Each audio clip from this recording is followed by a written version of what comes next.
Hello students, today we will discuss some numericals on unit number 4, work energy and power, and some conceptual questions. First question is newton metre is equal to, तो आप सबने formula पढ़ा है W is equal to F into S. तो work की unit होती है joule और फोर्स की होती है न्यूटन और डिस्टेंस के मीटर। तो न्यूटन मीटर किसके इक्वल होगा? जूल के। तो इसका आंसर क्या आएगा जी? Joule. Okay, second question, a particle is thrown upward with some kinetic energy. Okay, what happen to its kinetic energy at the highest point. मान लेते हैं कि ये ग्राउंड है, यहाँ से एक पार्टिकल को थ्रो किया जाता है। तो आप सब जानते हो जब बॉडी अपवर्ड डायरेक्शन मूव करती है तो काइनेटिक एनर्जी डिक्रीज होती है, और हाईएस्ट पॉइंट पर जाकर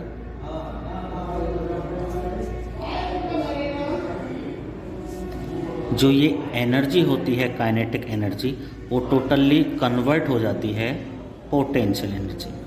तो आप कहोगे कि जैसे जैसे बॉडी ऊपर जाएगी काइनेटिक एनर्जी डिक्रीज होती जाएगी और हाईएस्ट पॉइंट पर जाकर वो पूरी तरह से कन्वर्ट हो जाएगी पोटेंशियल एनर्जी।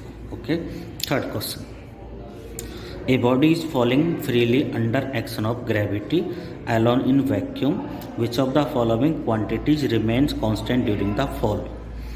मतलब एक बॉडी को फ्रीली फॉल कराया जाए, तो आपको पता है कि जहाँ से हम फॉल कराएंगे वो हाईएस्ट पॉइंट होगा और वहाँ पर पोटेंशियल एनर्जी होगी और काइनेटिक एनर्जी नहीं होगी। जैसे ही वो वहाँ से मूव करना स्टार्ट करेगा तो पोटेंशियल एनर्जी डिक्रीज होती जाएगी और काइनेटिक एनर्जी इंक्रीज होती जाएगी। इनके बीच में तो क्या रहता है? वेरिएशन रहता है, लेकिन जो टोटल मैकेनिकल एनर्जी होती है वो क्या रहती है? कांस्टेंट रहती है during the motion. Okay, fourth question, during in elastic collision between two bodies which of the following quantity. इसलिए मैंने यहाँ पे इसके ऑप्शंस नहीं लिखे हैं। तो आपको ये क्या है कि जब इन इलास्टिक कोलाइजन आप पढ़ोगे तो जब इसकी प्रॉपर्टीज आएंगी तो इसका आंसर आता है कि जो टोटल लीनियर मोमेंटम होता है वो कंजर्व रहता है। टोटल लीनियर मोमेंटम क्या रहता है? कंजर्व रहता है। इसमें आपको याद रखना है, इसकी ये प्रॉपर्टी होती है। नेक्स्ट क्वेश्चन है, what is the smallest unit of power. तो आपको पता है जो पावर की जो स्मॉलेस्ट यूनिट होती है वो होती है जी वाट। क्या होती है? वाट। ओके, नेक्स्ट है न्यूमेरिकल है, ए मास ऑफ 2 kg, यानी कि आपको मास दे रखा है 2 kg, moving in circular path of radius, radius दे रखा है 1 मीटर और 300 रिवॉल्यूशंस पर मिनट। ये आपको दे रखी है एंगुलर वेलोसिटी। अच्छा जी, क्या पूछ रहा है? Kinetic energy. Okay, kinetic energy हमें निकालनी है तो फॉर्मूला होता है हमारा हाफ mv स्क्वायर। हमें v कहीं से मिल जाए तो हमारा काम चल जाए। ओके, सबसे पहले जो 300 रिवॉल्यूशंस पर मिनट है RPM है ये, और हमें इसको RPS में कन्वर्ट करना है, रिवॉल्यूशंस पर सेकेंड में। तो हमें 60 से डिवाइड करना पड़ेगा तो 5 आ जाएगा, तो 5 RPS आ जाता है।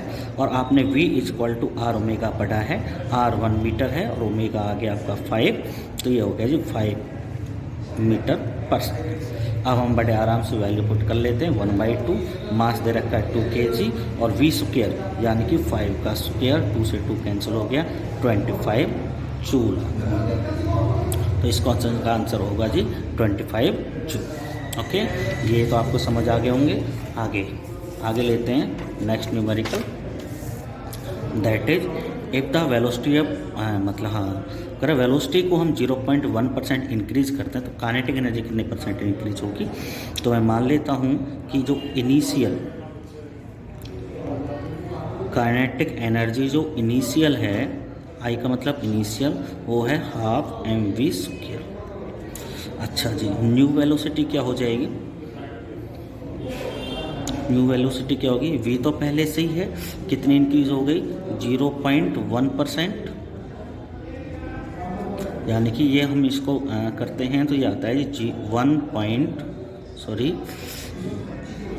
यानी कि ये आ जाएगा आपका यहाँ पे, ये हो जाएगा 1.001 v।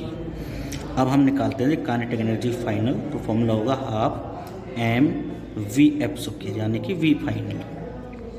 वैल्यू पुट करते हैं तो 1/2m, तो इसकी हम वैल्यू पुट करेंगे 1.001 वी का स्क्वायर, तो ये आपका आ जाता है kinetic energy final 1/2m V square तो आ गया, लेकिन जब इसका हम स्क्वायर करते हैं वो आता है 1.002।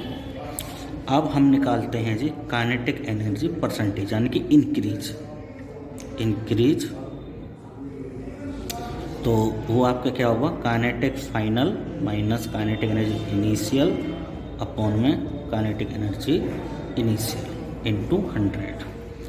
तो इसकी हम वैल्यू पुट करते हैं फाइनल के, तो ये आपके ऊपर लिखी हुई है 1/2mv square into 1.002 minus half mv square initial और अपॉन में इनिशियल था हाफ mv स्क्वायर इंटू 100।